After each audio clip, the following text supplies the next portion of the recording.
Muito bem, então. Vamos dar início ao nosso encontro de estudos para o Livro dos Espíritos dessa noite. Hoje é dia 5 de abril de 2023, uma quarta-feira. São 19 horas e 31 minutos na cidade de Jaú. Nós estamos transmitindo o nosso encontro de estudos em nome da Associação Jauense de Estudos Espíritas, localizada também aqui na cidade de Jaú. Estamos estudando o referido livro, o livro 2º, no seu capítulo 7º, Retorno à Vida Corporal. O capítulo é de número 7, o item Retorno à Vida Corporal, o item é Prelúdio do Retorno, ou seja, aquilo que antecede, a nossa reencarnação. E a questão é de número 332. A pergunta de Kardec aos espíritos superiores sobre essa questão é a seguinte: o espírito pode abreviar ou retardar o momento da reencarnação? Resposta: pode abreviá-lo, solicitando-o por suas preces, e pode também retardá-lo, se recuar ante a prova. É o caso dos natimortos e outras questões aí que muitas vezes é produto desta recusa do espírito de reencarnar. Porque entre os espíritos há também indiferentes e poltrões, mas não o faz impunemente, pois sofre com isso como aquele que recusa o remédio que o pode curar. Como a reencarnação é uma lei de Deus, é uma lei natural, nós estamos sujeitos a ela.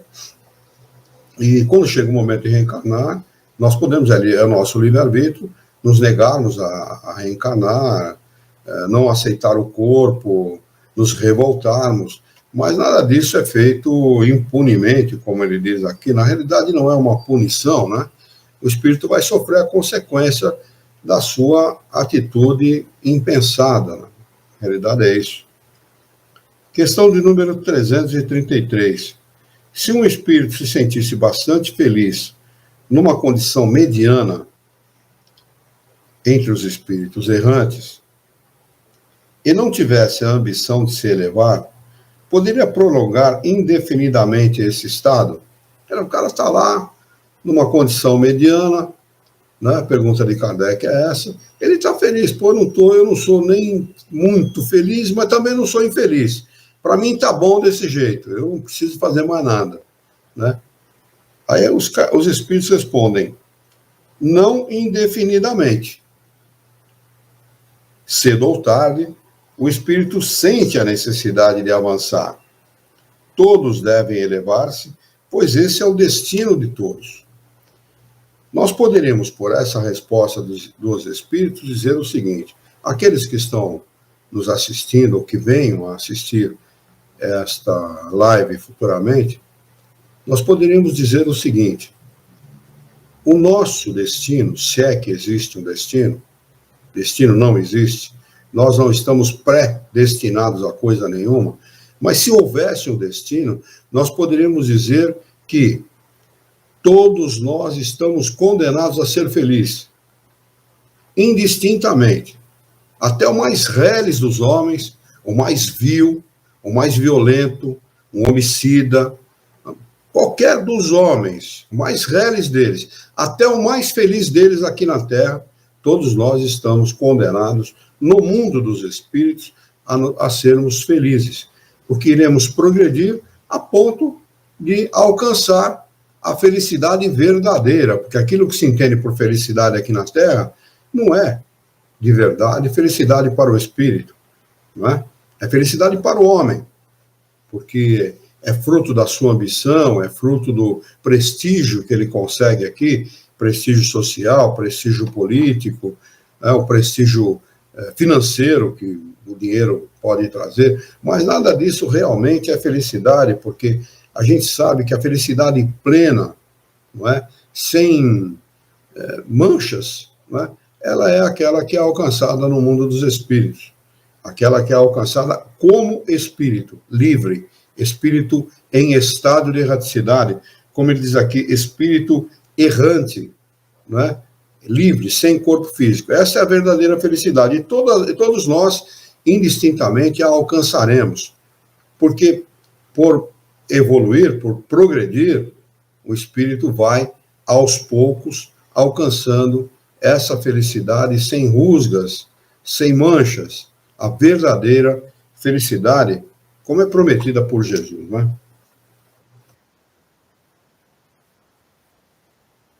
Ao longo das reencarnações, porque o espírito, na realidade, ele precisa desenvolver a sua inteligência, não é? À medida que ele desenvolve a sua inteligência pelas mais diversas experiências realizadas aqui na Terra, que o propósito da reencarnação é esse. Muita gente acha, pensa que a reencarnação é uma punição, porque ele é obrigado a reencarnar num mundo como esse. Mas longe de ser uma punição. A reencarnação é uma oportunidade de ouro, valiosíssima, através da qual o espírito realiza as suas experiências, não é? Acumula conhecimento e progride. Aumenta o volume da sua inteligência, com o aumento de volume da sua inteligência, com uma inteligência melhorada, ele ganha em discernimento, ele é capaz de discernir o que é bom daquilo que não é para ele. E ele começa por aí, por esse efeito, por efeito do aumento da sua inteligência, a decidir melhor, a tomar decisões melhores. Porque uma decisão bem tomada significa felicidade no futuro. Não é? Um homem com 40, 45 anos de idade, nunca teve oportunidade, trabalhava quase em tempo integral, até 8, 9, 10 horas da noite. A partir de um determinado momento, arruma um emprego que lhe libera às 6, 7 horas da noite e resolve fazer uma faculdade, ele já está na metade da vida dele. Mas aquela decisão dele vai trazer o quê para o futuro dele como espírito? Até para o futuro como encarnado mesmo. Certamente vai ser um incremento na sua vida.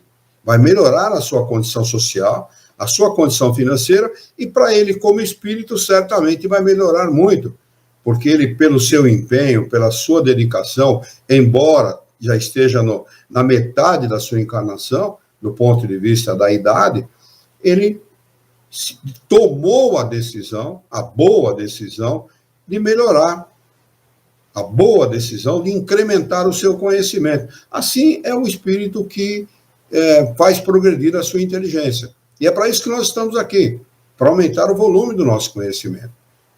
Progredir significa aumentar o volume do conhecimento. Não é?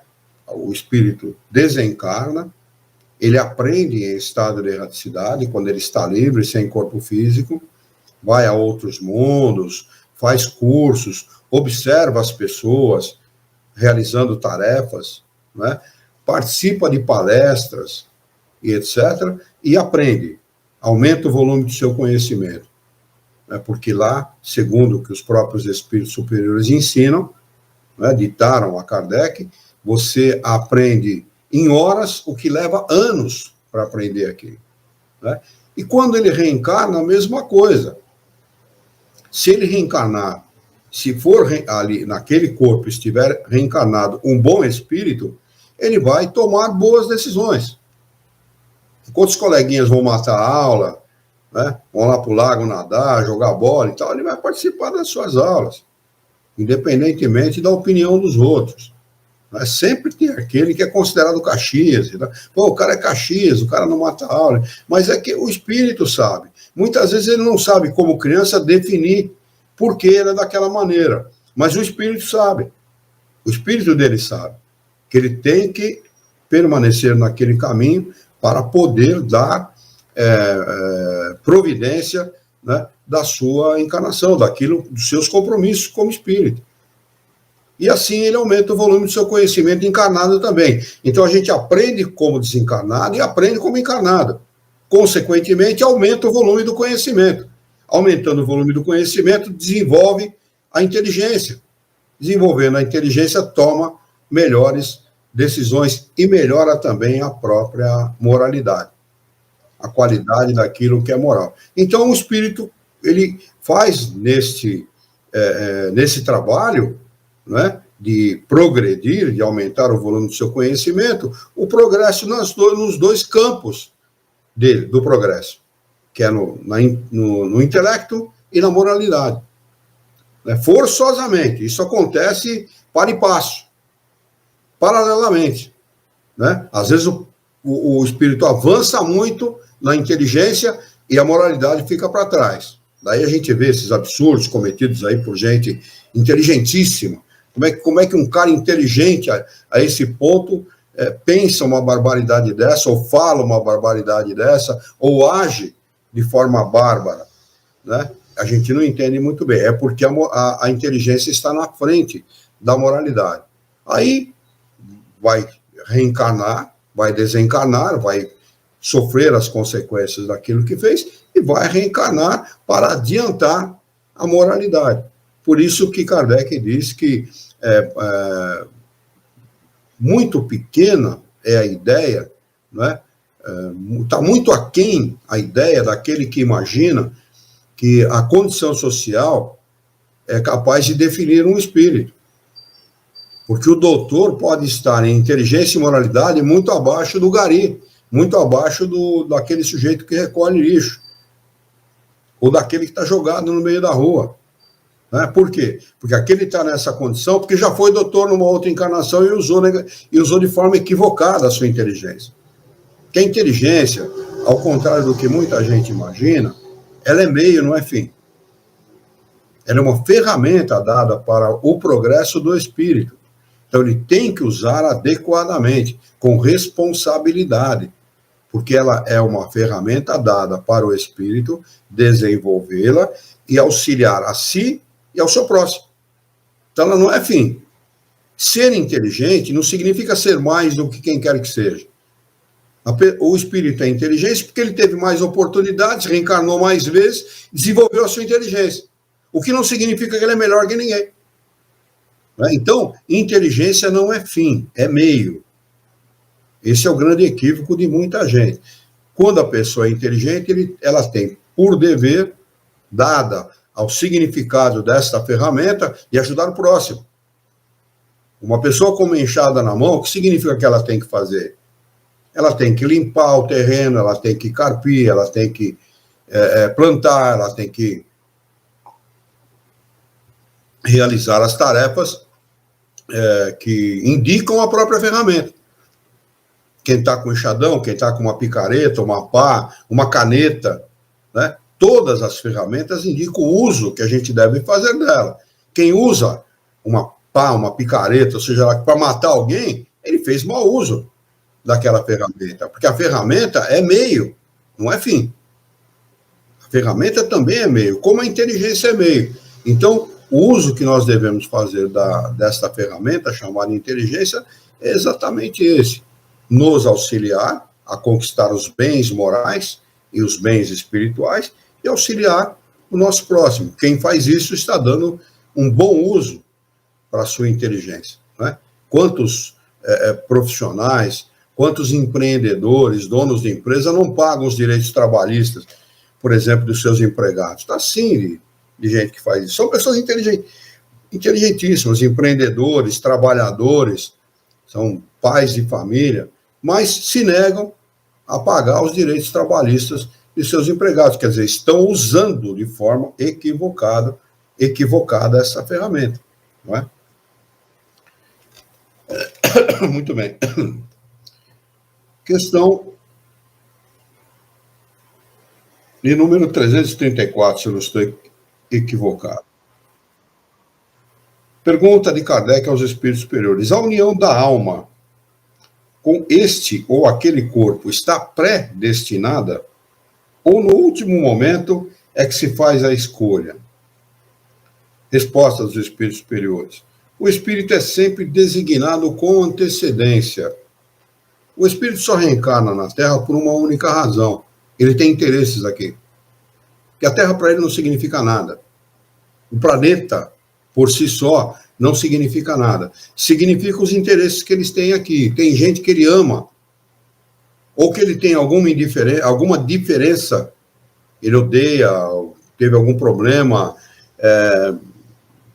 tem alguma pendência com aquele espírito, então ele tem que reencarnar para acertar essa pendência. Por isso que o espírito reencarna aqui. E é por isso que ele vem com um corpo pré-destinado. Quantos filhos não são pais? Né? Há filhos que ensinam os pais. Né? Então são mais pais do que os próprios pais.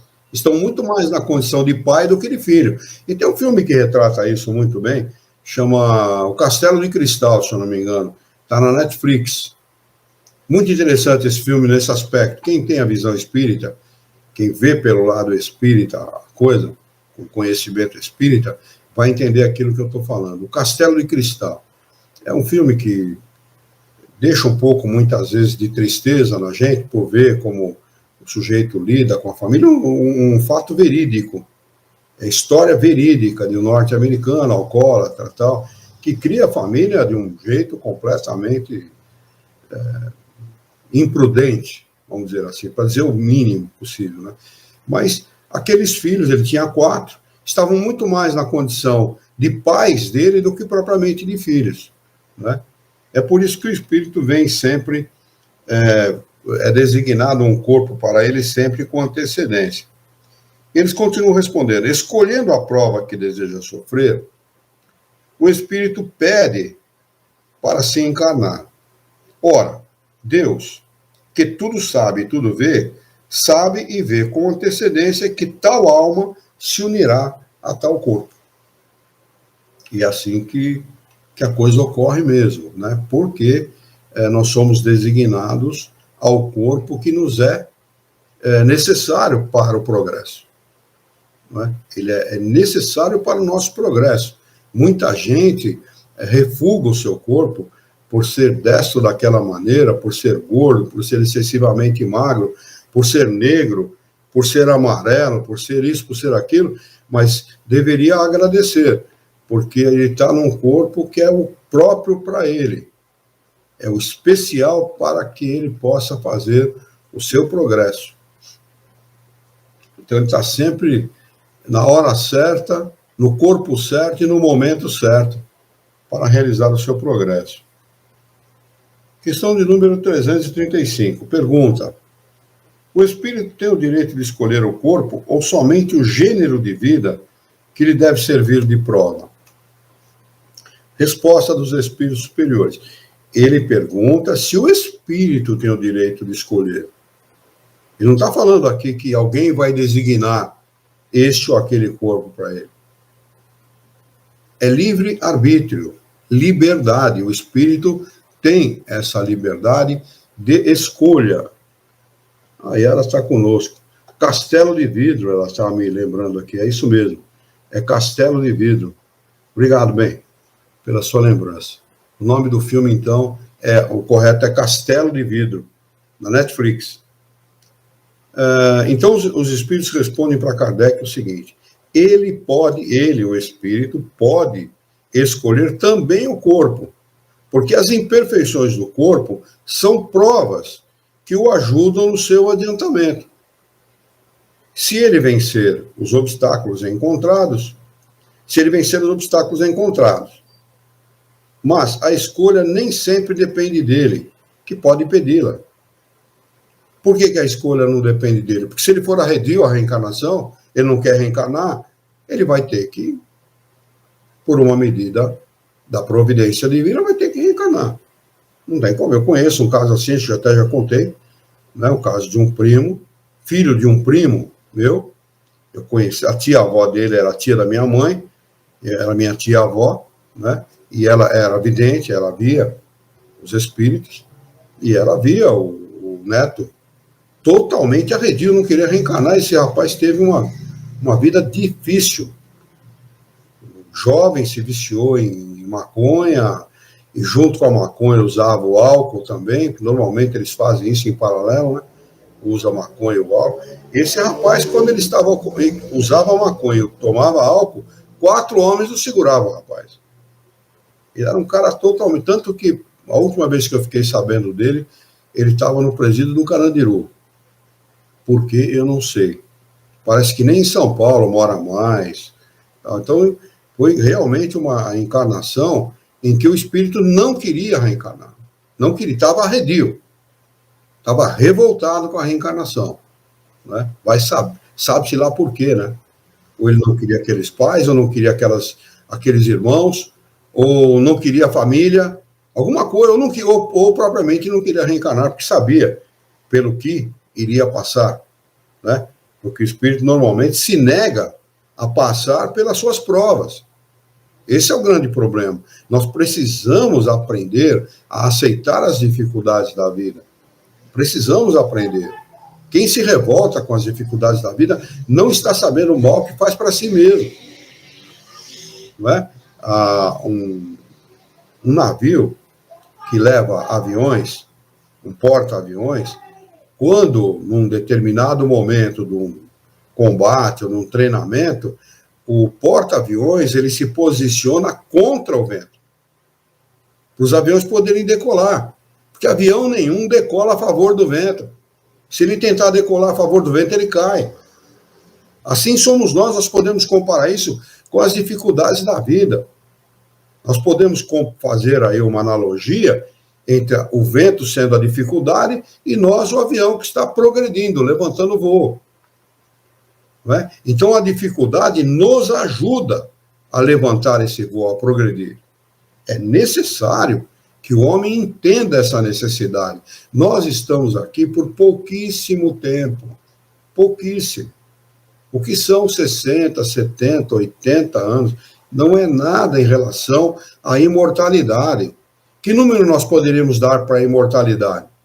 Pegar uma parede grande de 5 metros de comprimento, colocar o número 1 lá em cima e encher de 0, nós vamos conseguir determinar o que é a imortalidade? De jeito nenhum.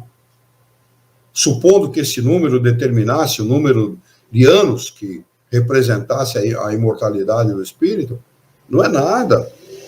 Quando os espíritos se referem a isso, eles dizem assim: se alguém chegasse para você e fizesse a seguinte proposta: você trabalha por um mês, dia e noite, ininterruptamente, sem descanso. Só que você vai ficar tão rico que nunca mais você vai precisar trabalhar. Quem não toparia? A mesma coisa é a encarnação. É a nossa riqueza. Só que o homem, como ele tem dúvida, ele titubeia em relação à imortalidade da alma, aquilo está na condição de hipótese, mas não de realidade para ele. Ele titubeia diante dessa realidade. Não é?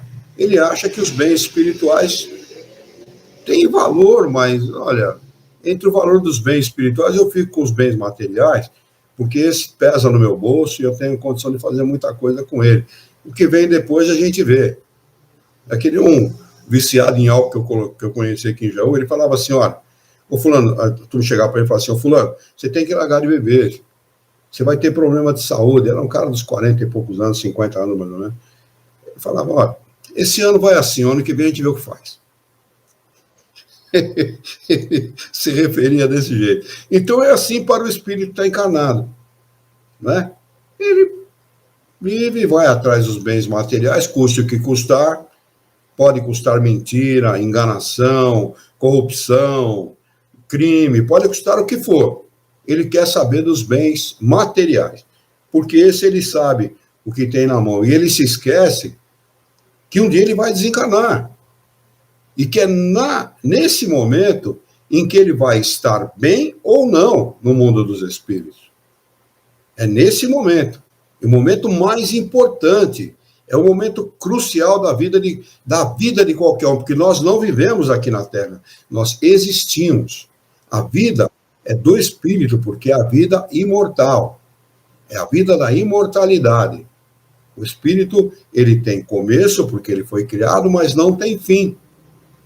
Ele é imortal. Né? Então, é aí que nós temos que investir. O homem é exímio em fazer investimentos no campo dos seus bens materiais. Ele sabe exatamente aonde investir, ele sabe como fazer para fazer aumentar o volume do seu dinheiro, dos seus bens, etc. Né? Mas ele se esquece de fazer o mesmo com os bens espirituais, porque esses são imperecíveis. Jesus, quando conversava isso com seus seguidores, ele falava que, como as coisas que Jesus falava, eles estão destacados no Evangelho, dá a impressão que Jesus era um lunático, né? Não ajunteis os bens que a traça roe, que o ladrão rouba, que a ferrugem corrói. Pô, ele falou isso por quê? Onde está o contexto dessa conversa? Certamente os seus seguidores perguntavam para ele, entre os bens materiais e os bens espirituais, qual é o mais importante? Então ele fala, ele deve ter respondido nesse contexto para os seus seguidores. Olha, não vai atrás daquilo que o ladrão rouba. Você pode juntar e vem um dia o ladrão rouba. Ou então a traça rói. Ou o ferrugem come.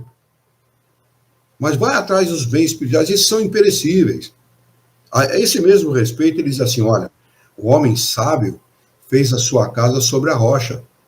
E vieram as tempestades, a chuva, e a casa permaneceu intacta, permaneceu em pé, porque ele foi sábio e prudente. E houve aquele que de forma imprudente construiu a sua casa sobre a areia, e veio a chuva e a tempestade, e levou a casa de Roldão. A mesma coisa. Do que falava Jesus? Da vida espiritual. Nós temos que construir a nossa vida, os nossos bens, na vida espiritual, que lá é a nossa casa sobre a rocha. Lá é a casa imperecível. Né? Aqui é uma coisa temporária. Se os bens materiais fossem nossos, nós não teríamos que deixá-los pela morte. O homem morre e, obrigatoriamente, ele tem que deixar os bens espirituais. Ele tem que se desligar dos bens espirituais, queira ele ou não. Queira ele ou não. Ele tem que deixar. Já os bens espirituais, esses são nossos. Esse ninguém mexe. Esse ninguém toca. É nosso. É adquirido. Ninguém nos toma. Né? É disso que ele está falando aqui. Né? Se ele vencer os obstáculos encontrados, mas a escolha nem sempre depende dele, que pode pedi-la. Né? Exatamente por essa razão, porque ele precisa adquirir os bens espirituais, então ele tem que aceitar o corpo que for próprio às suas necessidades espirituais, e não aquele que ele quer ter. 335A. Pode o espírito, no último momento, recusar o corpo escolhido? Olha a pergunta de Kardec aos espíritos superiores, né? Ele pode, lá no último momento, ele tem essa liberdade para fazer isso? Resposta dos espíritos. Se o recusasse, o que significa dizer pode, né? Sofreria muito. Mais do que aquele que não tivesse tentado nenhuma prova. Mas ele pode. Daí os natimortos, né? Muitos desses natimortos que fazem sofrer pai, mãe, avô, tio e todos os entes queridos, é fruto disso. Não quero reencarnar, está acabado, não vou reencarnar. É claro que vai ter consequência. Né? Porque é a mesma coisa que alguém que de forma imprudente recusa-se a trabalhar num serviço qualquer, porque naquele momento ele quer ficar tranquilo. Ele vai perder a vaga de emprego, começa a passar necessidade, quando ele se dá por fé, quando ele toma pé da situação, a vaga já não existe mais. Ele vai ter que aguardar uma nova oportunidade de trabalho, etc., para poder ter uma vaga de trabalho, para poder suprir as suas próprias necessidades. Né? Questão de número 336. Poderia acontecer que um corpo que deve nascer não encontrasse espírito para encarnar-se nele? A resposta é não. Deus proveria a isso. Né? Sempre vai haver um espírito para encarnar, até porque a ligação do espírito com o corpo acontece no momento da concepção. No momento em que o espermatozoide mais esperto da turma, mais inteligente dos milhões de espermatozoides, fecunda o óvulo, que o óvulo vira um zigoto, naquele momento está ligado, se liga um espírito àquele ser em construção.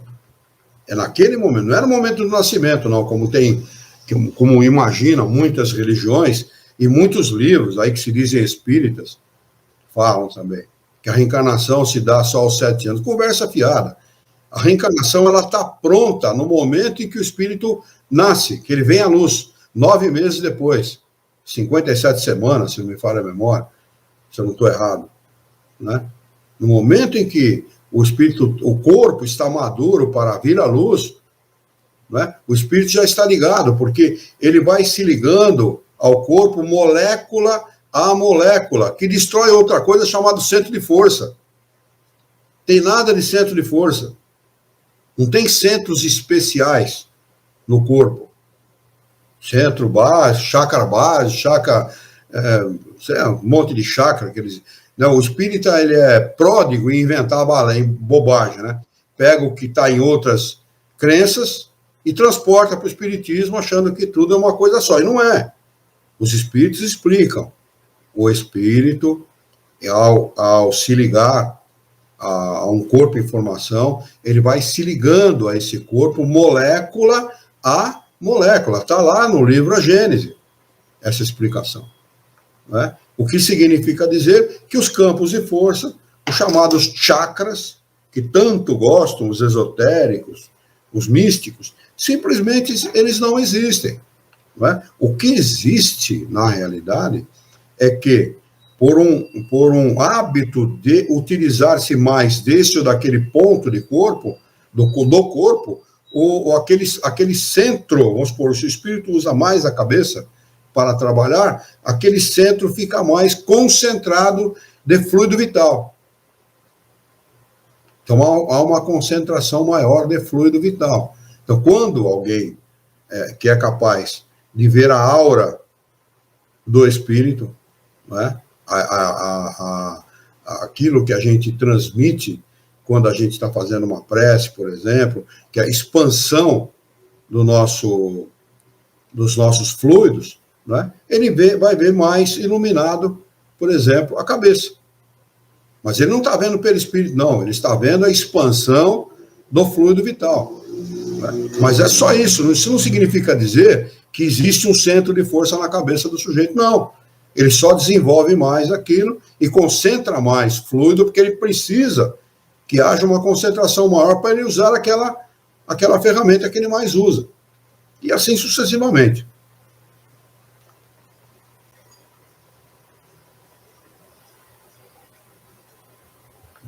Eles arrematam a resposta dizendo: a criança, quando deve nascer para viver, tem sempre uma alma, um espírito predestinado.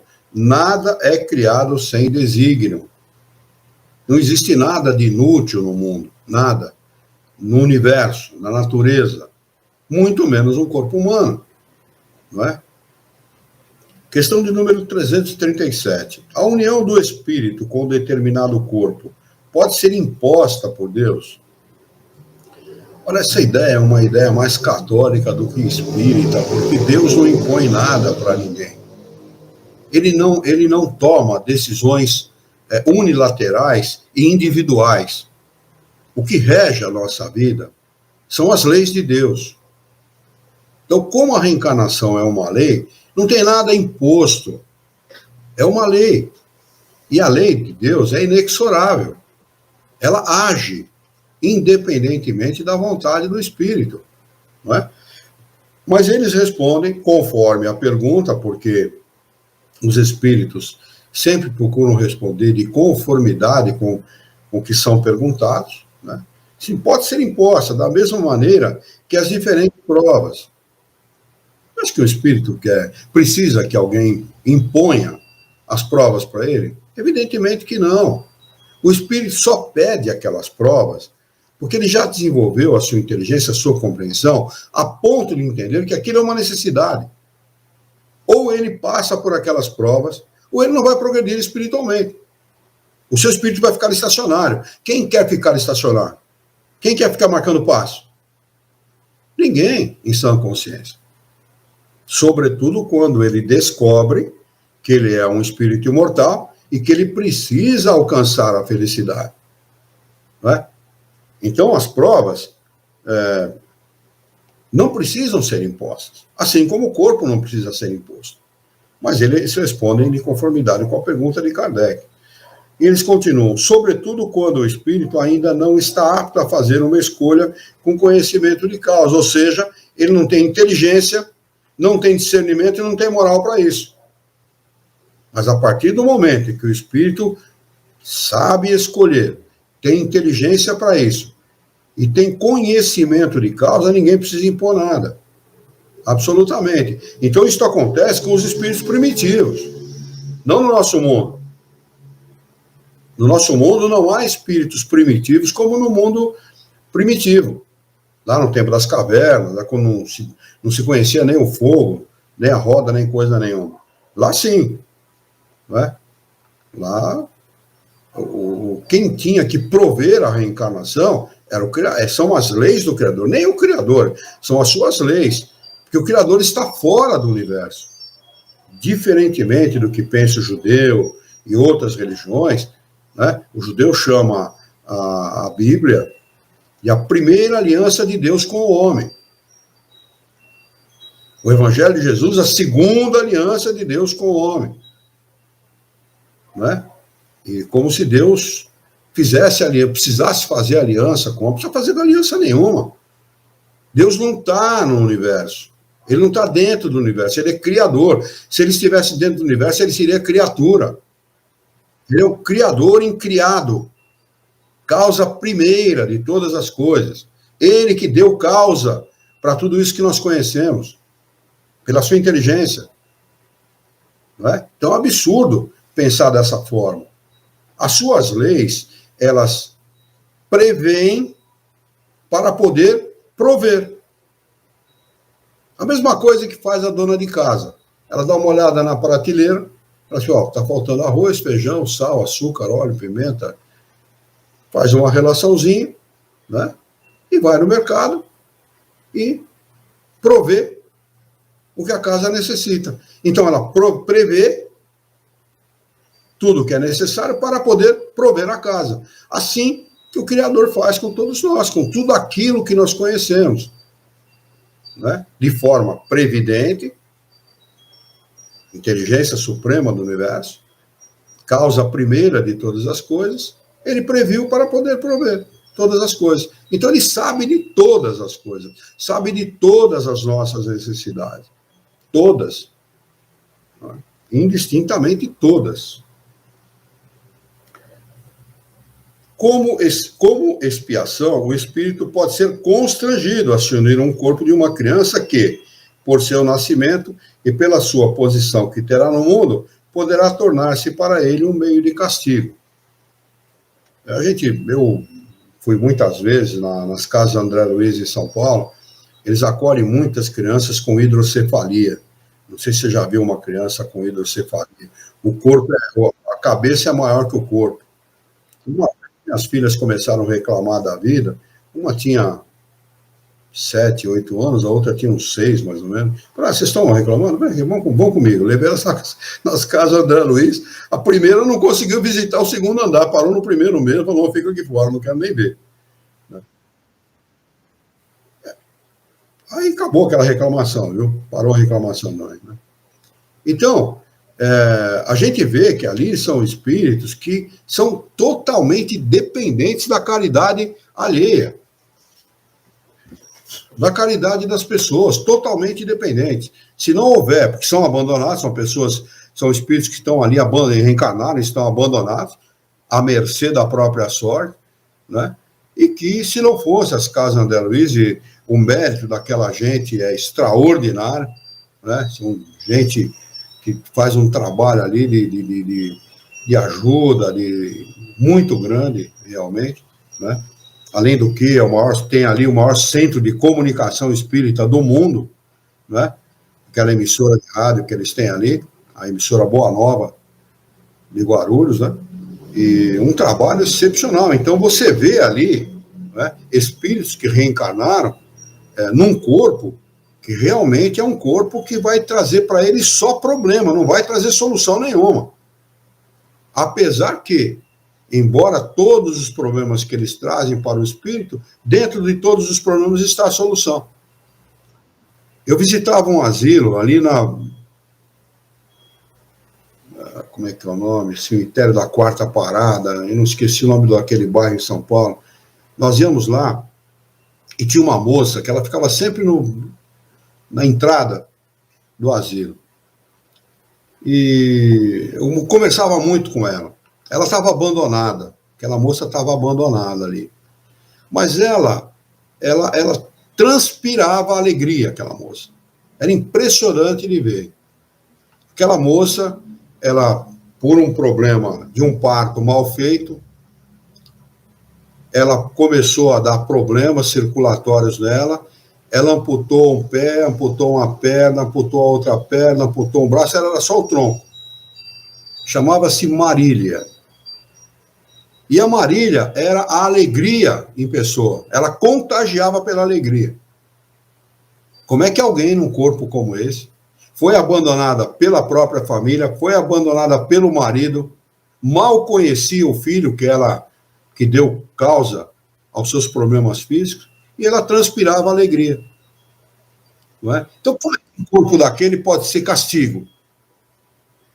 Não é castigo. O espírito sabe que ele está tendo uma oportunidade valiosíssima, uma oportunidade de ouro, assim como nós temos uma oportunidade de ouro de estar encarnados e poder. É claro que nós vamos errar. Errar, todo mundo erra mesmo. Nós somos espíritos imperfeitos. Não busque a perfeição nesse mundo, porque ela não é desse mundo. Né? Mas nós estamos no lugar certo, no momento certo, na hora certa, do jeito certo, para promover o nosso próprio progresso espiritual. Questão de número 338.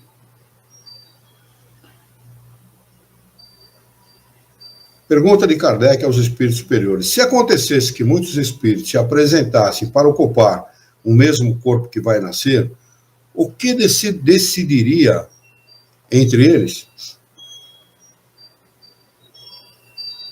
Resposta dos espíritos superiores. Muitos podem impedi-lo, mas é Deus quem julga.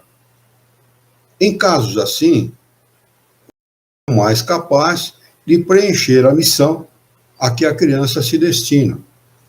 Mas, como já disse, o espírito é designado antes do instante em que deve unir-se ao corpo. É claro que os espíritos estão respondendo de conformidade com a pergunta de Kardec. Mas é claro que, evidentemente, que não vai ter dois para disputar o mesmo corpo. Evidentemente. Se ele é predestinado antes, como é que alguém pode pleitear aquele corpo?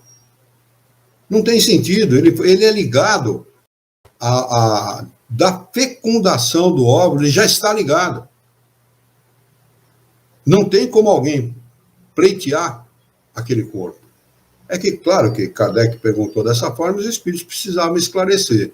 Né? Mas, para mim, fica mais do que claro que tudo o que o Criador faz é perfeito e a todo corpo está destinado um espírito que vai utilizar-se daquele corpo para realizar experiências, dessas experiências extrair conhecimento e acumular esse conhecimento e progredir. Mas absolutamente, absolutamente. Nós não temos nem ideia, fazemos uma ideia assim muito, muito aquém, né, de quanto isso é perfeito, do quanto isso é perfeito, né? E o Criador cuida do universo. Quantos mundos habitados existem no universo, nas mais diversas situações, né? E que as leis de Deus são perfeitas para administrar e para poder prover a vida no universo. Ele já previu tudo que é necessário para o espírito para poder prover aquilo que o espírito vai precisar para poder realizar as suas experiências. Como eu disse e repito, encarnar-se é receber uma oportunidade de ouro.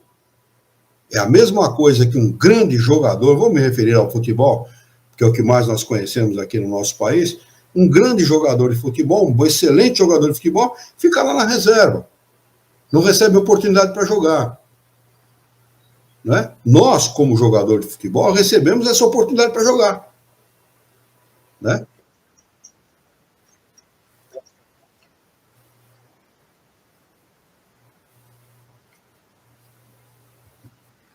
E, sobretudo, confiassem na imortalidade da alma. Que é o que falta ao homem é essa convicção.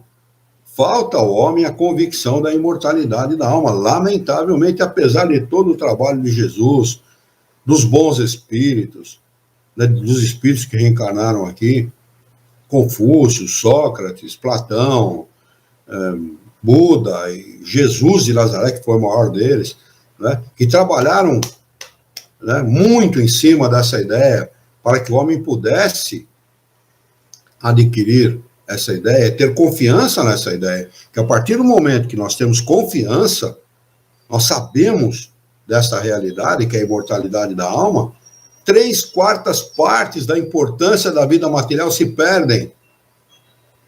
O que para muitos é motivo de desespero, não adquirir um carro de $1 milhão, $2 milhões, não adquirir uma casa de $1 milhão, $2 milhões, não adquirir roupas de marca, não adquirir um celular de última geração que custa 10, 15 mil reais, isso tudo deixa de ter importância, porque ele passa a dar a importância para aquilo que realmente tem importância. Né? Nós deixamos de ser crianças para, vamos dizer assim, vestir a toga do homem viril, do homem sábio, do homem... quando eu falo homem, me refiro à humanidade, naturalmente, né? Que não me entendam mal os comunistinhas de plantão, né? Mas quando eu falo toga viril, do homem viril, eu estou me referindo a isso, a maturidade do espírito. O espírito precisa amadurecer. Nós somos verdadeiras crianças espirituais. Que por qualquer me dá lá aquela palha, a gente está arranhetando. Não quer, né? Como a criança faz. A mãe não quer dar uma coisa, se joga no chão, esperneia. Bom, falta de umas boas palmadas, né? Mas eu quando era criança, por exemplo, a gente saía de casa, o papai e a mamãe falavam assim, olha, não pede nada na rua porque não tem dinheiro. Nós não temos dinheiro para comprar nada na rua. Né? E uma vez, isso ficou marcado na minha cabeça, tinha uns 5 anos de idade, mais ou menos, nós estávamos atravessando a Avenida Taliba Leonel, uma padaria que existe até hoje, é claro que com outra formatação, muito mais moderna e tal, mas essa padaria existe até hoje. Eles colocavam o balcão de doces bem na esquina. Era um balcão de vidro, com aqueles doces que enchiam os olhos de qualquer criança, né? Eu olhei no doce assim e falei, pai, compra um doce para mim. Ele falou para mim assim, nesse tom que eu estou usando, ele falou assim, filho, não tenho dinheiro. Acabou a conversa. Acabou, e morreu a conversa. Nunca mais eu pedi nada para o meu pai. Aliás, eu nunca pedi, normalmente não pedia. Naquele dia, como criança, não pensei 2 vezes em pedir. Mas eu pensei comigo, intimamente, como criança, falei, eu vou crescer, vou trabalhar, vou ajudar meu pai e vou comprar todos esses doces da padaria. Como criança, foi esse o meu pensamento. Né? Mas então, nós somos verdadeiras crianças, que quando queremos uma coisa, a gente fica, nos tornamos mal educados, agressivos, violentos, né? Por não poder conquistar aquela determinada coisa. Então, precisamos amadurecer e saber que os verdadeiros bens não são os bens materiais. Os verdadeiros são os bens espirituais. Nós estamos aqui para aprender a trabalhar, e tudo no universo trabalha. Tem gente que é indolente e tal, mas devia aprender a trabalhar para poder conquistar os bens materiais, ou espirituais, não os bens materiais. Os bens materiais são consequência, mas não são duradouros. Os bens espirituais são consequências de uma boa vida, de uma vida bem trabalhada, e são permanentes. Eles perduram por toda a nossa imortalidade. E aí que está a importância do negócio. Né? Nada de adquirir bens aqui. Se você puder, ótimo. Mas se não puder, não fica que nem a criança arranhentando, porque você não vai conseguir nada de bom nem para você, nem para ninguém. Você não vai fazer parte da solução. Você vai fazer parte do problema. E a maioria já faz parte do problema. Para que mais um? Né? Muito bem. questão de número 339, se eu não estou enganado. Pergunta de Kardec aos espíritos superiores. O momento da encarnação é seguido de perturbação semelhante ao que se verifica na desencarnação, que quando nós desencarnamos, ocorre um momento não muito prolongado, segundo Kardec, pode demorar até uma semana, mais ou menos, 7 dias aproximadamente, de uma perturbação, semelhante a quem está, quem acorda num sono profundo, segundo a comparação que ele faz. Isso acontece também na reencarnação, quando o espírito está no momento de encarnar, e ele diz assim, olha que interessante, prestem atenção na resposta, porque isso é esclarecedor. Muito maior. E, sobretudo, mais longa. Por quê? Porque ele está numa situação confortável, livre, sem corpo físico, vivendo no mundo espiritual com todos os atributos que pertencem ao seu espírito. Toda a liberdade que pertence para ele. E aí, um danadinho de um espermatozoide fecunda o óvulo e ele é ligado àquele zigoto. Aí começa a perturbação, porque ele começa a ligar, o corpo vai se desenvolvendo, ele vai se ligando àquele corpo molécula a molécula, e cada vez mais ele vai perdendo a consciência da vida espiritual. Por isso que é muito mais longa. Ele vai ficar 9 meses nessa agonia. Aí ele vem à luz, ele nasce, mais agonia ainda. Porque ele chora para mamar, ele chora para beber, ele chora para trocar fralda, ele chora porque não sabe falar, ele quer se comunicar e não sabe como. Aliás, tem bebê aí aprendendo a falar com menos de 1 ano, né? Se manifestando aí com menos de 1 ano, porque de tanta dificuldade que ele tem para se manifestar, e ele consegue antecipar, né, esse prodígio, né, que é falar e muitas vezes andar antes do tempo que a natureza permite. Mas para tudo ele precisa, ele é um ser totalmente dependente. Não existe ser mais dependente do que o ser humano quando nasce. Nenhum ser é tão dependente. Tem animais aí, por exemplo, cavalo, cabra, bode, sei lá, escolha o que vocês quiserem, que ele cai no chão quando a mãe pare, e ele dá um jeito, ele se levanta, chacoalha e sai andando meio que capenga, mas já sai andando.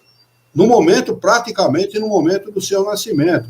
O ser humano vai andar ali depois de 1 ano, 1 ano e meio, 2 anos, né? Vai falar nesse tempo também.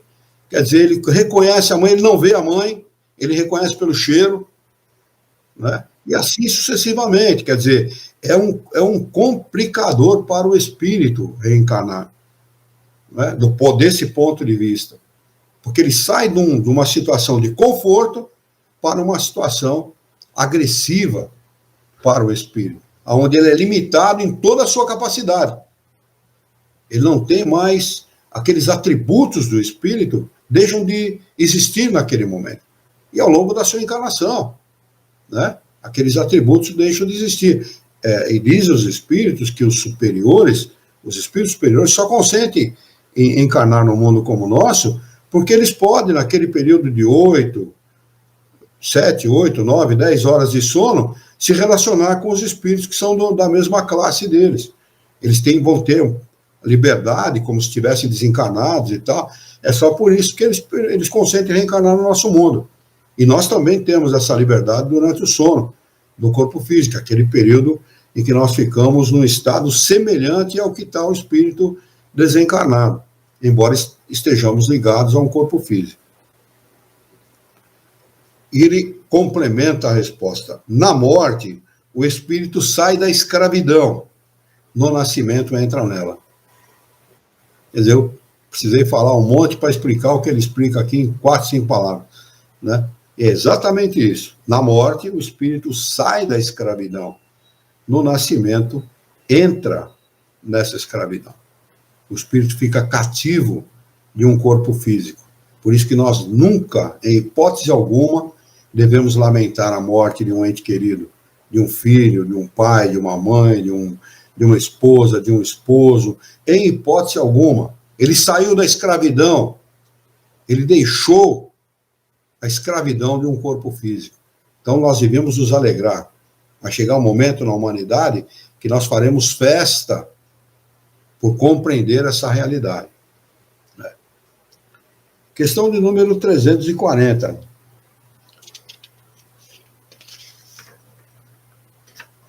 Eu acho que dá para a gente estudar essa aqui. O instante em que o espírito deve encarnar-se é para ele um instante solene? Cumpre ele esse ato como uma coisa grave e importante?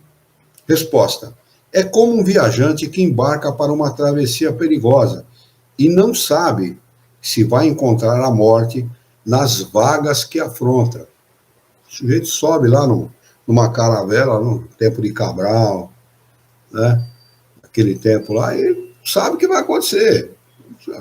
Literalmente não sabe o que vai acontecer, porque a vida não tem um predestino. Nada está predestinado. Ele está sujeito às chuvas e tempestades.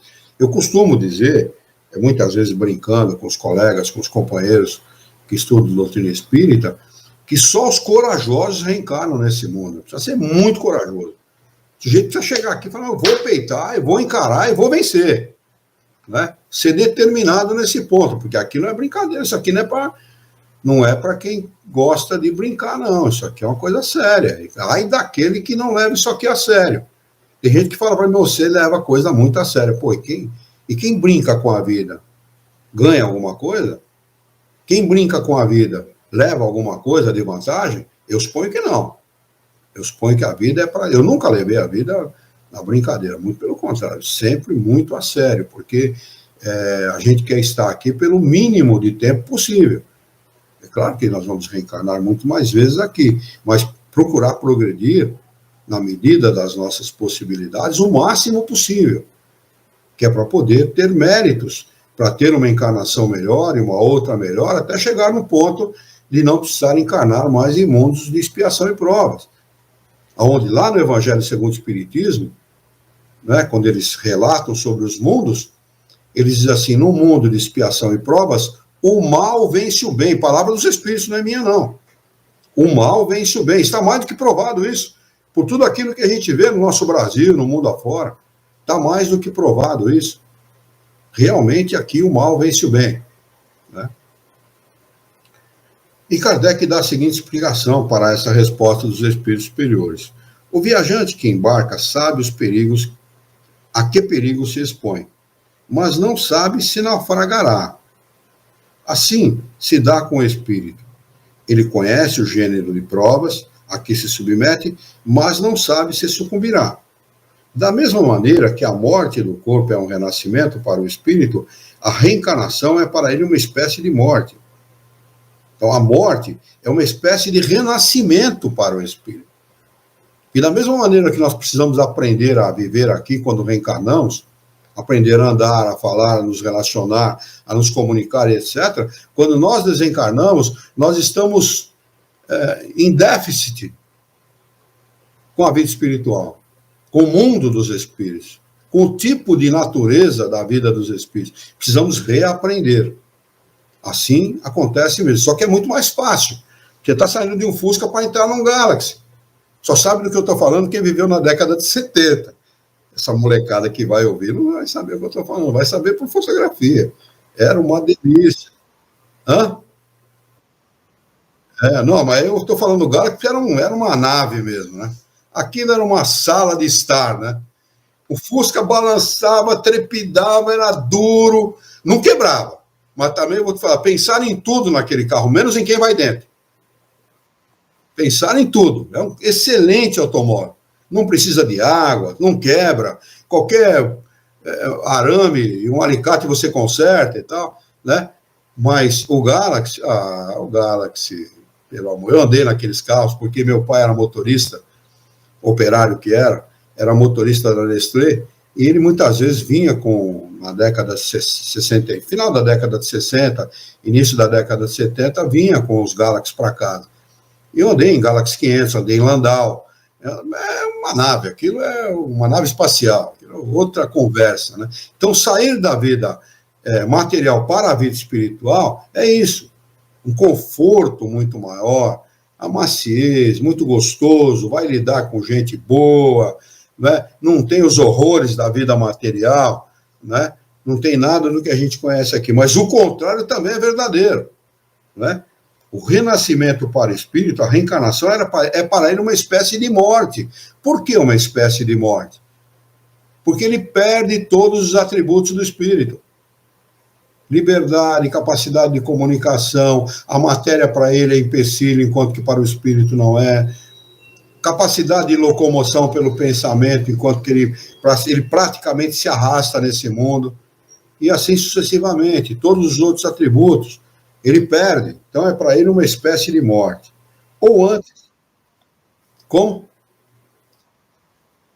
A coisa volta a ficar difícil para ele, sem dúvida.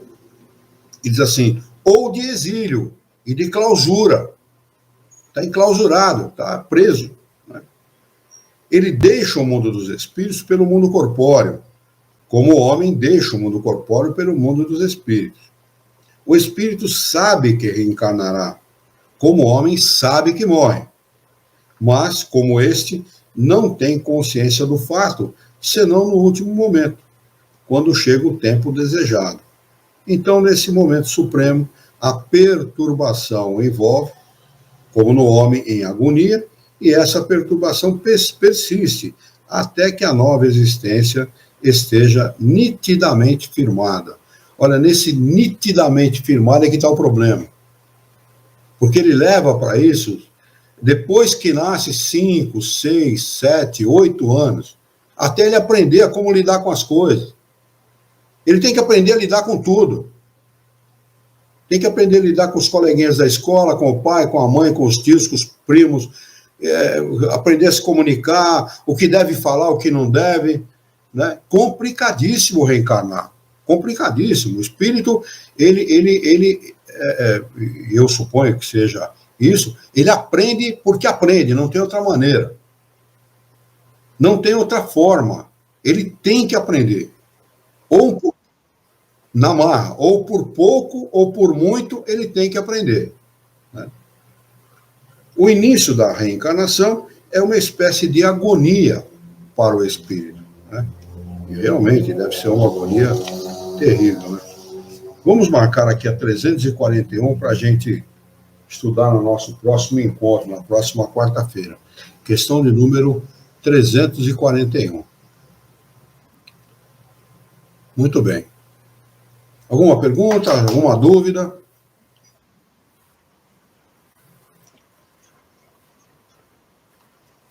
Muito bem. Então vamos fazer a nossa prece de encerramento? Vamos elevar o nosso pensamento, mentalizar a figura excelsa e amiga de Jesus, o nosso mestre, modelo e guia da humanidade, e juntos com Jesus vamos nos dirigir ao Criador, ao Senhor da vida, fonte inesgotável de paz, de amor, de bondade, de misericórdia e justiça, para agradecê-lo muito pela oportunidade de aqui estarmos reunidos em seu nome, para discutirmos as questões propostas pelo Livro dos Espíritos dessa noite. Queira o vosso amor, a vossa misericórdia, a vossa bondade, que tenhamos bom ânimo, coragem, determinação, ideias renovadas, alegria de viver e muito entusiasmo, para que nós possamos trabalhar, sermos dignos da sociedade em que vivemos e que nós possamos ter muita coragem e determinação para orientar a própria existência por um profundo e sincero respeito pelo nosso próximo. Em teu nome, Senhor, em nome de Jesus, em nome dos bons espíritos, em nome do nosso diretor espiritual e de sua equipe, nós declaramos encerrado o nosso encontro de espíritos dessa noite. E que assim seja.